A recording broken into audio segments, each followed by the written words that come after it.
Hi friends, అందరూ ఎలా ఉన్నారు? బాగున్నారా? నా పేరు రమేష్. నేను విజయవాడలోని ఒక సివిల్ ఇంజనీర్గా అయితే పనిచేస్తున్నాను.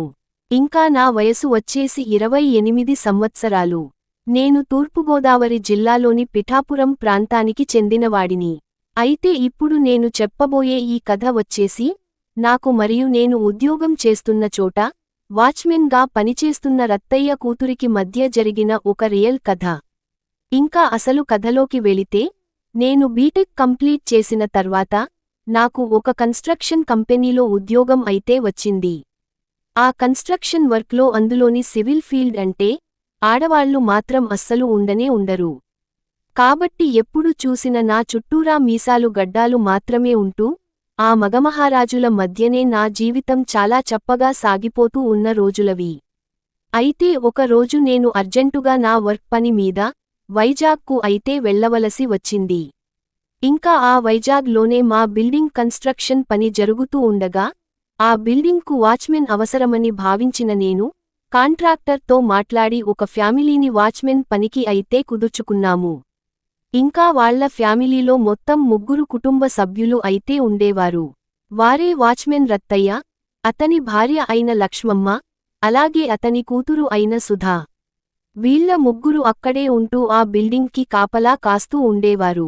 ఇంకా వాళ్లు వచ్చిన రోజు నుంచే వాళ్ల కూతురు అయిన సుధా నన్ను అదోలా చూస్తూ ఉండడాన్ని, పదే పదే నన్ను గమనిస్తున్నట్టుగా నటిస్తూనే నన్ను తన వైపుగా ఆకర్షించుకోవడానికి తను చేస్తున్న విశ్వ ప్రయత్నాలను నేను ఓ కంట గమనిస్తూనే ఉన్నాను. కాని ఏనాడు కూడా నేను తిరిగి స్పందించలేదు.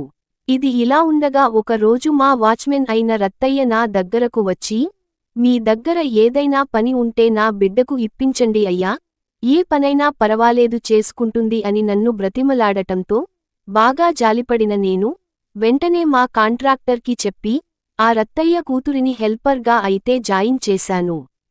పైగా పని కూడా కన్స్ట్రక్షన్ పని జరుగుతున్న నా బిల్డింగ్లోనే. అలా నేను చెప్పిన ప్రతి పనిని చేస్తూ మంచి పేరు అయితే తెచ్చుకుంది సుధా. అలా కొన్ని రోజులు సాఫీగానే గడిచిపోసాగాయి. ఈలోగా మా బిల్డింగ్లో కార్పెంటర్ వర్క్ చేయడం కోసమని తమిళనాడు నుంచి ఒక బ్యాచ్ అయితే వచ్చారు. వాళ్ల మొత్తం 10 మంది కుర్రాళ్ళు. ఇంకా వాళ్లు ఉండడం కోసమని మా బిల్డింగ్కు దగ్గరలోనే ఒక ఫ్లాట్ను అయితే అద్దెకు తీసుకున్నాం.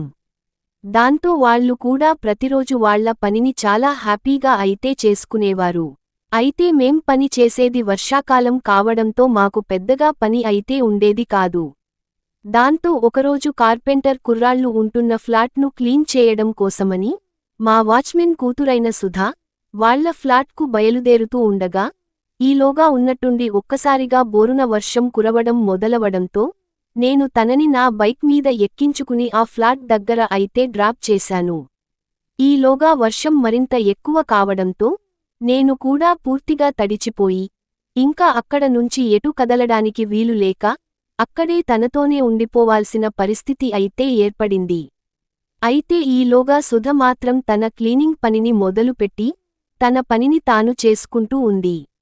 అసలుకే వర్షానికి పూర్తిగా తడిచిపోయి ఉన్న సుధా ఆ మార్బుల్ టైల్స్ మీద క్లీనింగ్ చేస్తూ ఉండగా ఒక్కసారిగా కాలు అదుపు తప్పేసరికి ముందుకి ఒక్కసారిగా అయితే జారిపోయింది.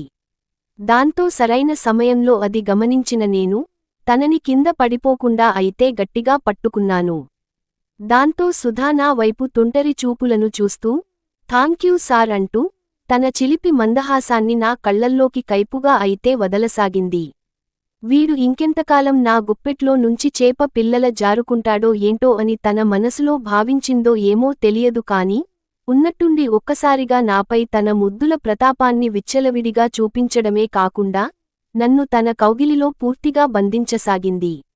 అలా తను నాపై వదిలిన ఆ మన్మథ బాణానికి నాలో కూడా లేలేత ఆశ కిరణాలు చిరుజల్లుల మాదిరిగా వికసించడంతో ఇంకా ఆలస్యం చేయకూడదని భావించిన నేను వెంటనే తనని అలా నా 2 చేతులతో పైకి ఎత్తుకుని పక్కనే ఉన్న గదిలోకి తీసుకుని వెళ్లి తన వస్త్రాలు అన్నిటినీ ఒక్కొక్కటిగా తీసిపడేసి తనని పూర్తి నగ్నంగా మార్చి నాపై తను చూపించిన ఆ ప్రేమకు ఆ పూటంతా నేను తన కౌగిలిలో సేదతీరుతూ పూర్తిగా కృతార్థుడనయ్యాను. అలా ఆ రోజు బోరున కురుస్తున్న వర్షంలో ఆ ఫ్లాట్కు చేరుకున్న మేము మా తనువులను ఒకరికి ఒకరం పూర్తిగా సమర్పించుకోవడమే కాకుండా ఆనందంతో తన్మయత్వ లోకాల్లో విహరించసాగాము.